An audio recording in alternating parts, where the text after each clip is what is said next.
Dueling top 10 prospect rankings for the 2026 NFL draft.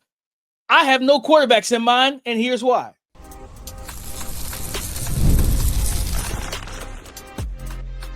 You are Locked On NFL Draft, your daily podcast covering the NFL Draft. Part of the Locked On Podcast Network, your team every day.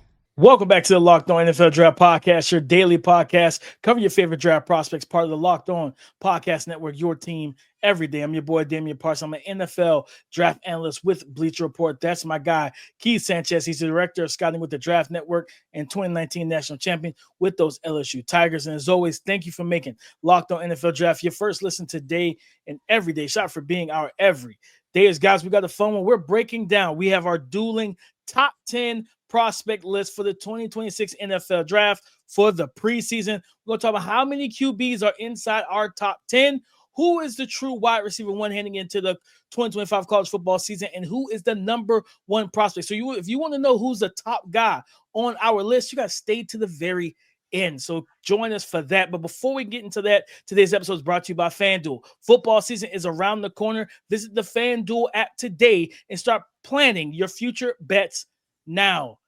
Keith, top 10 prospects heading into the 2025 college football season, 2026 NFL draft. And looking at your list, you sent me your list. Keith, you have, in terms of quarterbacks, you have both Garrett Nussmeier and then you have Arch Manning. You have Arch Manning and Garrett Nussmeier inside your top 10. Keith, I'm going to give you a news flash. I don't have a single quarterback in mind. And okay. I love this class. Don't get it wrong, guys. I like this class a ton, but I didn't put a quarterback in mind at all. Nah, so I'll say this. I'm not completely mad at it that you didn't put one. Because I don't know if you had the same thoughts, but I've wrapped up most of my scouting reports for the quarterbacks, right? Mm-hmm. And once I went through the guys, I thought that there was a lot to talk about and discuss as far as development and who are true first round prospects, right? Like those guys are the elite of the elite, right? And so I can see if you have concerns about each prospect, right? If you go through the Nussmeyers, the Arch Mannings, the Lenore Sellers, the Nico Indiavas, Taylor Greens, right? I can see that because there is concerns about every guy. Arch Manning, his resume is just simply, it's an I, right? An I for incomplete at this point. Nussmeier, there are a lot of things to like, but you look at the back half of the season, that Texas A&M, Alabama, Florida stretch was a different Garrett Nussmeier, right? And it's almost, that's why he's one of the most prospects I'm most excited to see, was because I think you've seen two versions of Nussmeier last year. You've seen the version that was slinging the rock all over the place, right? And the completions and everything was going his way. And then you seen the one where a couple of turnovers came in, and then he started to kind of second guess himself / double clutch some things, right? Yeah. When the turnovers came. So I'm interested to see mentally, how does he enter the season?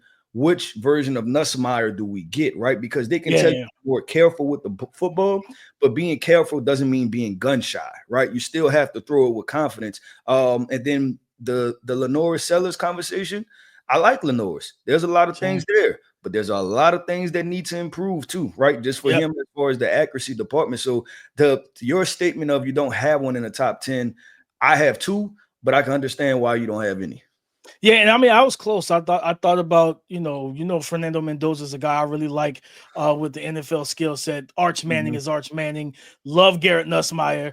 And I was just like, it wasn't even it wasn't indicative of the quarterback class either. It was like, I'm going through the defenders, like the running backs, and I'm just like, yo, like there's a lot of dudes that like I think could be absolute game changers at the next level. You know what I mean? From a Ruben Bane, we talked about Jamont McCoy, the cornerback out of Tennessee. And I was talking to one of my guys who scouts in the league. And I was like, have you heard anything about Jamont?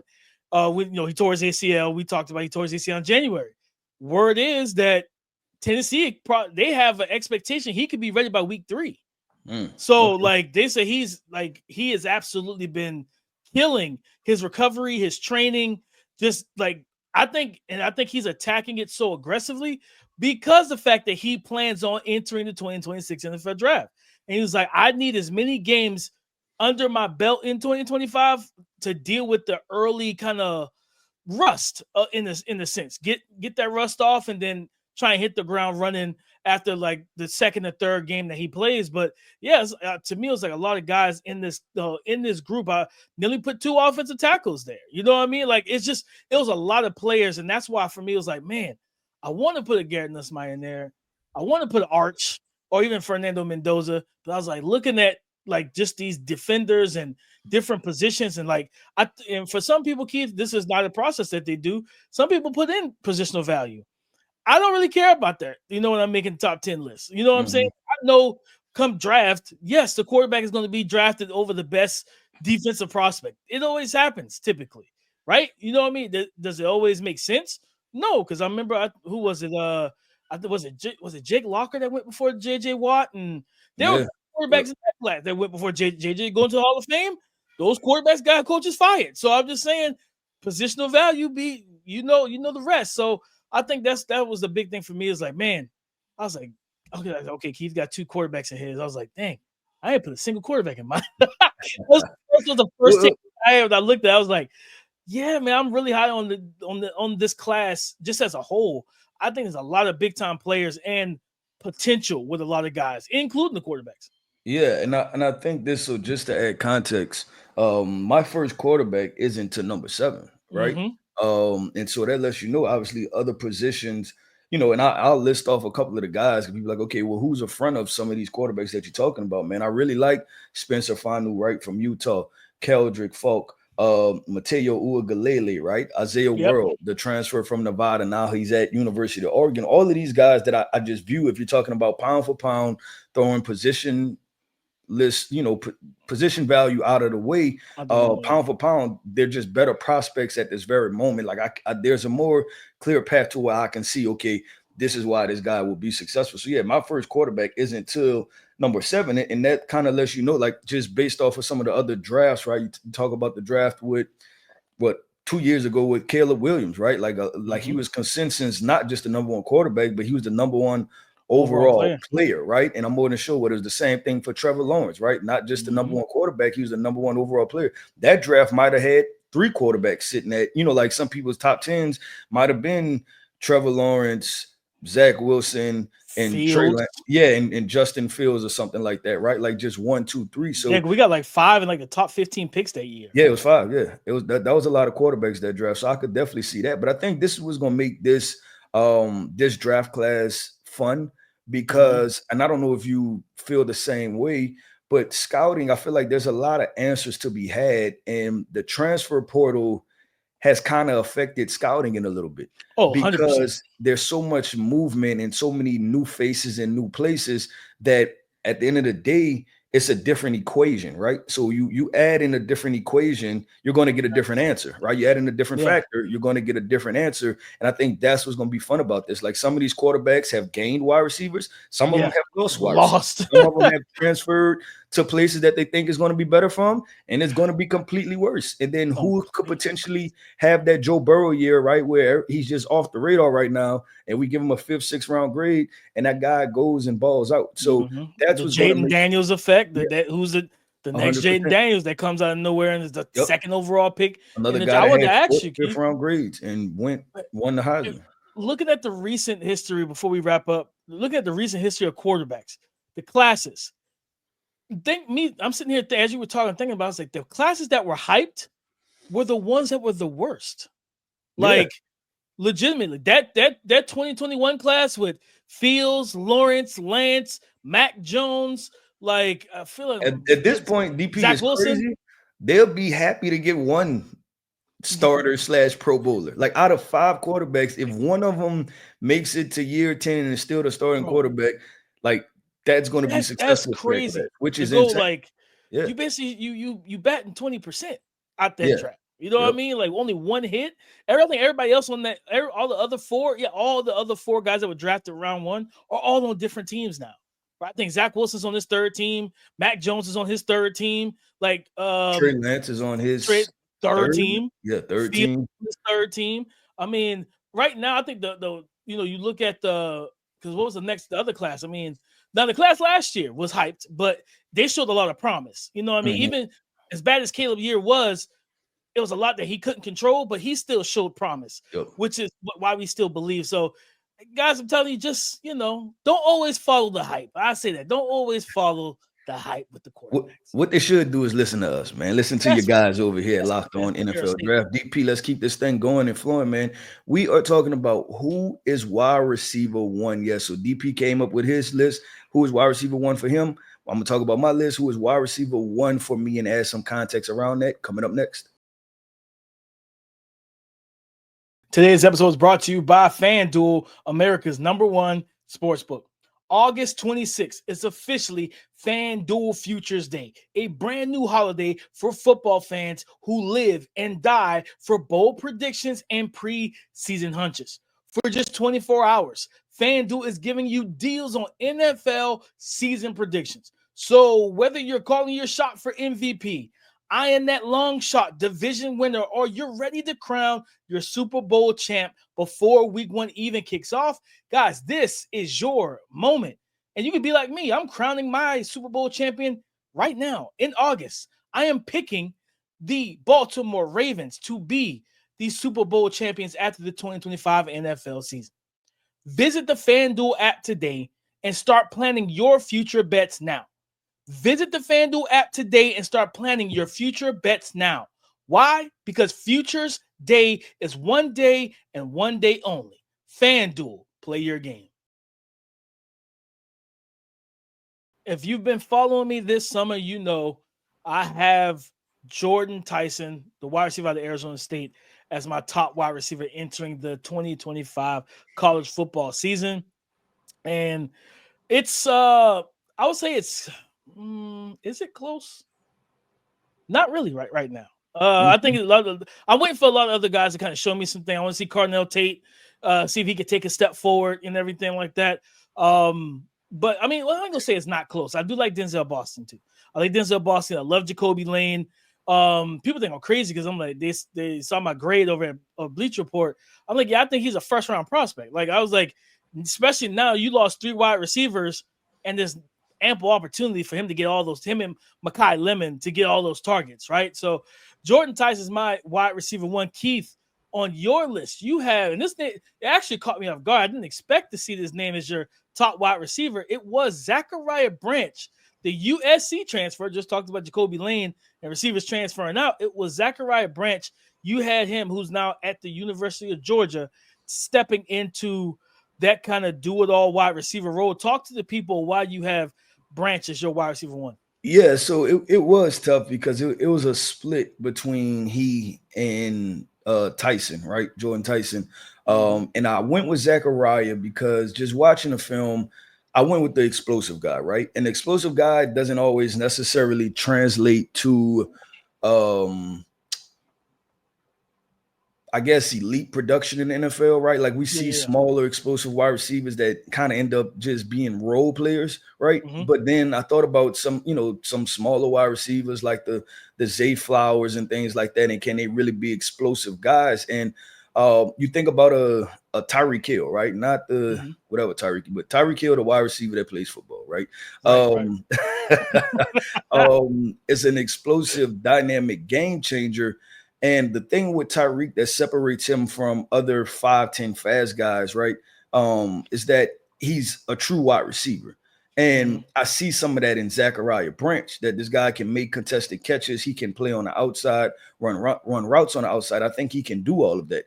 And it was really splitting hairs, DP, because I like Jordan Tyson a lot because of his size and his lower body thickness. So you think about the run after the catch, and it's not about elusiveness. It's about just running through contact for him, right? Like turning into somewhat of a running back after he catches the football. So yeah, that's why I went with Zachariah Branch, because I'm like, man, I'm gonna buy into the explosiveness.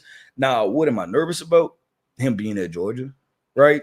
And the I don't, whatever Georgia's gonna do, right? Quarterback, wide receiver, throwing the ball, offensively, we have no idea, right? And that's what we talked about the transfer portal. You're gonna get a mixed bag of something, and I don't know what it's gonna be.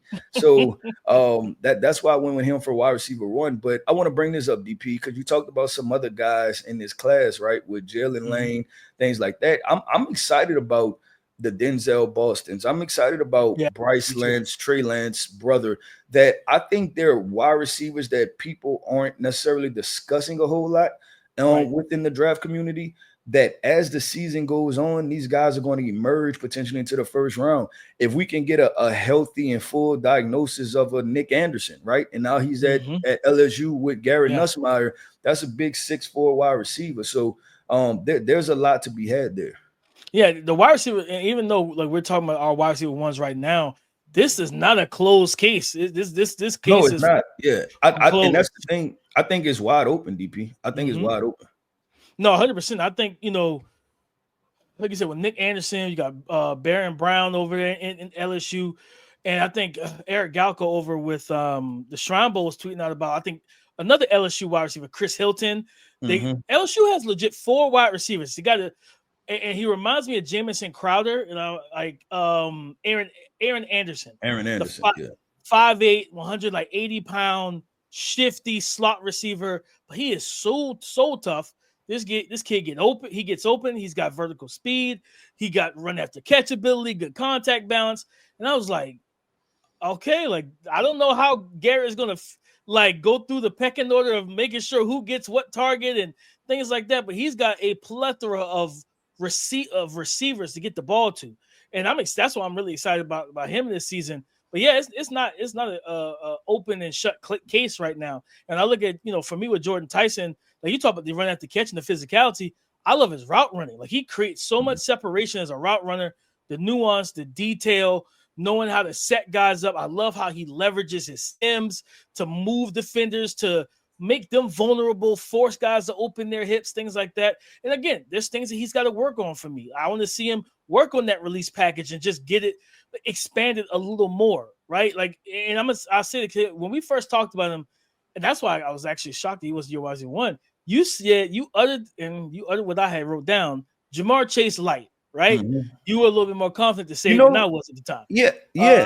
And I would say I would say this, DP, like that's how I felt. You know what it is? I think I just want to see it again to make sure that like that's what my eyes are seeing. Because I think the one question mark I'm having is, okay, what does the athletic testing look like? Like, is he a high 4.4 guy? Or because even and this may be very comparable to the Jamar Chase situation.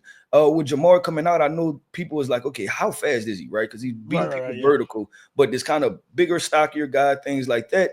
And I know people were wondering, like, okay, he might be a 4 or 5 flat. Like, and it was the same conversation with Justin Jefferson the year before. Remember when he ran like you see him separate, but they're moving that fast. Yeah, I think I want to just see, like, you know what I'm saying? Like, it's the athletic testing that I'm like, okay, like what type of athlete am I? I know I'm dealing with a really good football player, right? I just want to see what the athletic testing part looks like. And I think that's the part I'm kind of caught up on.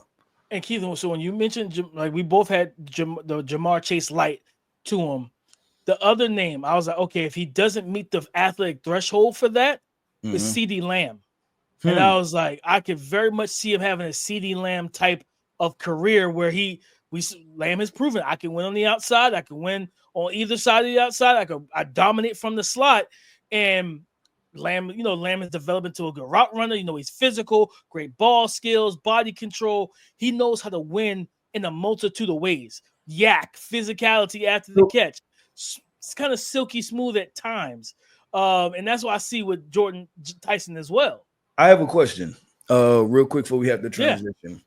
If Jordan Tyson comps to Amon-Ra St. Brown, do you think there's a case that Amon-Ra St. Brown is wide receiver 1 in a particular draft? Right? Like over the drafts that we've seen in the past few years. And what I'm saying is, like, taking hindsight too, right? Like taking the fact that we know everything about Amon-Ra St. Brown, he's gonna turn into a Pro Bowler, one of the best wide receivers. Is there a particular draft where you say he still comes out as wide receiver 1, right? Like that draft with Garrett Wilson, Chris Olave, those guys. Like, do you think Drake London and all them? Yeah, would you take him over Garrett Wilson and Drake London and Chris Olave? Like maybe would you take him over Malik Neighbors and Brian Thomas? That draft? Would you? I'm putting it out there because I think it's an interesting context type of, it's a thought process, right? And that's what scouting is about, like just having fun. Just wondering that type of angle. Like, do you think there's a draft where you like, this guy would be wide receiver 1? Man, that is so tough because it's like when you start rattling off names, you think about, okay, what do they have the plus marks on for those players? Speed, athleticism, size. Because he's a shorter, more stocky, compact build where those guys are either taller, longer, more explosive. I think it would be hard to put them at wide receiver. I think the NFL would still have a hard time putting them as a wide receiver one in the class. And I know, and trust me, guys, if you, I think you could probably go search my Twitter. Like he was one of my favorite receivers. Like when he was at USC, and when he was at USC, I actually liked him more than Drake London. I wasn't that big of a Drake London fan and everything. I liked Drake. I just wasn't that high on him coming out as like a lot of the consensus was. I loved the Monra, and I was just like, but I knew in my mind, I was like, all right, he's probably not going to hit 4.4s or 4.3s. He's probably going to be looked at as a slot. There's no way he goes round one. You know what I mean? Because we know how the NFL is. Like, and then he goes round, I think 3 or 4 or 5. I think it's 4 or 5. Yeah, so he went late in the draft, and he's been a dominant player ever since. But yeah, I don't know if he ever, even with the hindsight, I don't know if teams will be like, because you know how the NFL are, like how they are. Like it's like, man, I do want the size. I got this. I got a slot receiver already. I don't need this guy. Like, you know what I mean? It's like I can find anybody to play out of the slot, right? So it's like, yeah, no, I don't think he would have been, Keith. So that's why I was like, as much as I love him, I don't think he would have had that opportunity. And that's why, like, when I was sitting there, because I was thinking about all the range of the outcomes for Jordan Tyson, and I was like, yeah, Jamar Chase light. And the reason why it's light is because we got questions about the athletic profile, right? You know what I mean? And then I thought about it, I was like, well, whose athletic profile could he match? And I was like, CeeDee Lamb. You know what I mean? I was like, he matched that almost. And I don't mind that one either. Yeah, I don't mind that one either. And also too, like I think CeeDee Lamb probably falls in that conversation too of would he ever be wide receiver one, right? Just because of the same exact questions, like, okay, how fast is this guy? But I think that's why there's always kind of two different buckets in context when we talk about this. There's wide receiver one as far as the guy that checks all the boxes, but then there's also wide receiver one, like I feel like this guy's a dog, right? Like he can simply play football, right? Like, and I know me and you had the conversations of going back and forth between Marvin Harrison Jr. and Malik Neighbors for wide receiver one, right? And why we, discuss certain things. But DP, let's talk about this, man. You told the people to wait to the end. Yes, you wait to the end because you're trying to find out who is the number one prospect that we have ranked in our top 10. And we're going to talk about that guy coming up next. This episode is presented by Yahoo Fantasy. This year, me and the Locked On NFL Draft Podcast are playing on Yahoo Fantasy, and you should too, whether you're a first-timer or a veteran making your millionth league.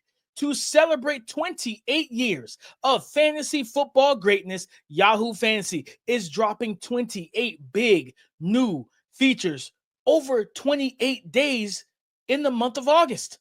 To kick it off, they just dropped Yahoo Fantasy Guillotine Leagues, a killer new way to play fantasy football on Yahoo, where the lowest scoring team gets eliminated each week until there's only one left standing.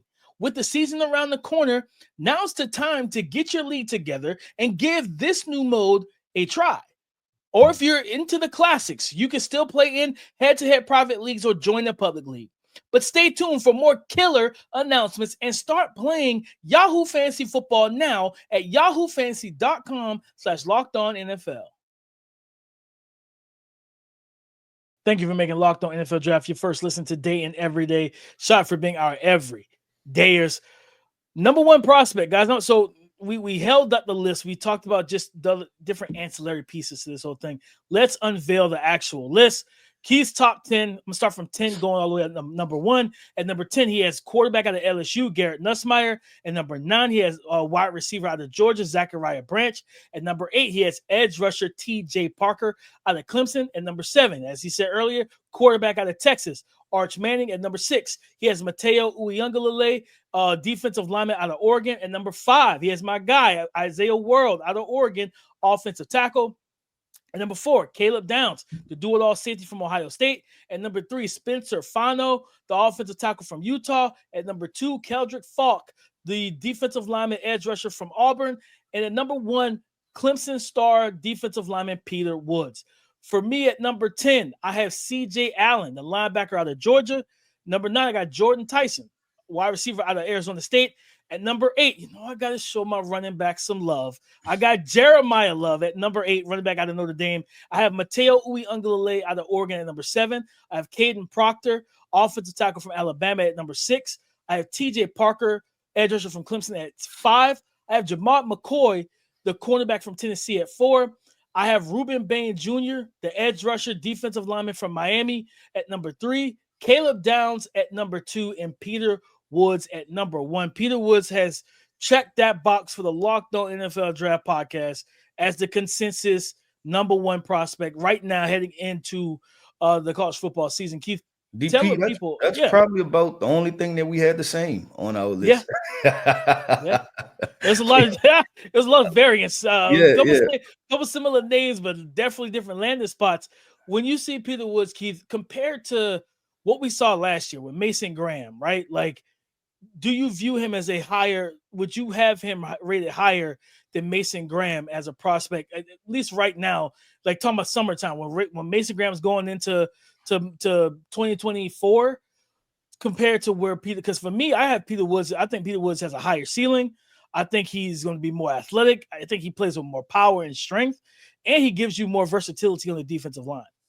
Yeah, I agree with all of those, and that's why I would have Peter Woods ranked above him. I think it's funny, the Mason Graham conversation, right? Because Mason Graham conversation really has nothing to do with his film. It's more about people not liking what he looks like, to be honest, right? Correct. Like they don't like the body profile. Like, to be completely honest, like that's what people started getting out when they finally like seen him, in a t-shirt and shorts, and like, well, I don't know if I like this, right? That's Mason Graham. That's where this conversation went left for Mason Graham. But I have Peter Woods outside of everything else, the higher prospect, just because, like you said, the physical dominance. I think about the guys that we've seen in the past, the Jonathan Allens, right? Guys like that, to where these guys are going to be physical dominant. 3 techs can't play, 1 tech can't play in the odd front.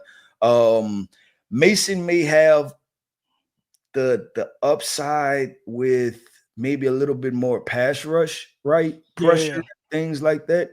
But it also depends on why you draft a specific player, right? And what scheme and things you put them in. Obviously, interior defensive lineman, for me, I love the fact that you could get after the quarterback, right? That's always an added plus. But I want this guy to be the physical dominant person of my entire defense, right? Set the tone with defense, and Peter Woods does that. He has all of it. He's been a star at Clemson since his freshman year, right? And going into this year, I think it stays the same and remains the same. I think he's going to be a physically dominant player, and that's why I had him at number 1. And we talked about it, upside, checking all of those boxes, right? He has the highest floor and he has a high ceiling, like, and that's what you're looking for in a prospect. And now with they moved on from in January, they replaced Wes Goodwin, who was the defensive coordinator the last couple of seasons. They went and got Tom Allen, who was Penn State's defensive coordinator and everything, and they brought him in. And I think Tom Allen is going to be able to unlock that pass rush ability from Peter Woods. Wes Goodwin he was a guy to me that was doing a little bit too much at times. When I hosted the Locked On Clemson podcast back in 2023, I wasn't a big fan of the hire then. I wasn't a big fan of what I was seeing from that defense. And it was like, man, I was like, the talent at the time they didn't have the same type of talent they have right now. But I was like, we watched Barrett Carter go from a highly anticipated prospect to first round, yeah. You know what I mean? Like what happened to Barrett Carter? I think he ended up going like 3rd round or whatever it was. But when Brent Venables was there, like same thing with Trenton Simpson. Like he knew how to use those guys to the best of their abilities. And I never felt like Wes Goodwin did that. And at times when I watched Peter Woods, I was like, man, if you get him with a defensive coordinator just going to like isolate him and let him work, like this dude's going to absolutely take off. Even though he's already been top tier as it is. So I think Tom Allen coming in as the new DC is going to really help that.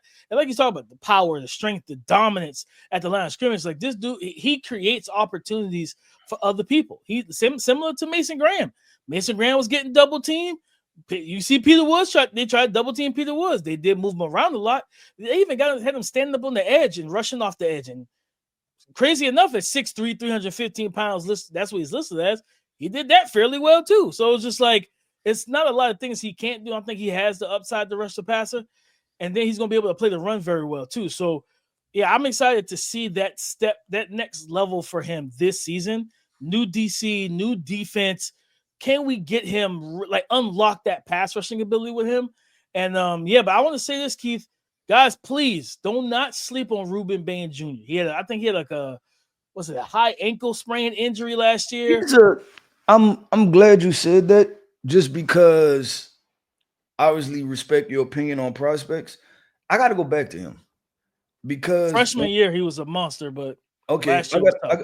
I got to go back to him, and I think he's about to explain it. But I just wanted to say that, like, I'm glad you, like, if you feel that way, I'm glad you pound on the table for him, because I'm gonna go back to him, because I kind of had a mixed bag of emotions. DP, I got emotional watching. I felt a bunch of different ways watching Ruben Bane. So I got and I got to figure out a way to try to get all the way in, right? Like in see. Yeah. So I'm glad you said that. He's same thing I said on Monday's show with Anthony Hill. He's got to tell us who he is as a prospect. Like, you know what I mean? I feel the same way like with Keldrick Falk. Like, just like these are like these body types that could play strong side defensive end, but you might be better off as a 4-eye 3-tech. You know what I mean? It's just like, tell me who you are as a player, so I know how to deploy you at the next level. And I think I was talking with on Twitter. I was going back and forth with our guy Jordan Reed over at ESPN. And he was talking about Ruben Bane. And I was like, it's because he's listed like 275, 285, somewhere in there. He's got that strong, dense, burly frame. And his go-to is power. Like it's power every time. He's got strong hands. He collapses you with power with the long arm and everything. So it's like, is he a true edge? Is he more reduced down inside? I was like, I think he's got a frame that if he's 275 and you want to add 15 pounds and get him to 290, I don't think that's out of the realm of possibility, and you play him as a 3-tech. You know what I mean? Him and LT Overton. Yes. For me, they're going to have the same. I don't view LT as an edge. And that's what I'm saying. I view them in the same light. Like, I got to figure this out, man. Because LT is built like a darn 3-tech for sure. Yeah, y'all both 6'2", 280 pounds. Well, and playing edge. So I got to figure it out. Yeah. For both of those guys, but I put both of them in the same bucket. But DP, that wraps up another episode, man, of the Locked On NFL Draft Podcast. I want to end this podcast off by saying shout out to our everydayers. Thank you for tapping in with us each and every single day. Every listener is greatly appreciated here. I am Keith Sanchez. You can find me on X at The Talent Code. That right there is my guy, my co-host, Mr. Damian Parson. You can find him on X at DP_NFL. And like we like to say, man, y'all can talk to us because we like to talk back. Go subscribe and follow for free on YouTube, wherever you listen to podcasts, to get the latest episode as soon as it is available. Come and join the conversation again tomorrow on the Locked On Podcast Network, your team every day.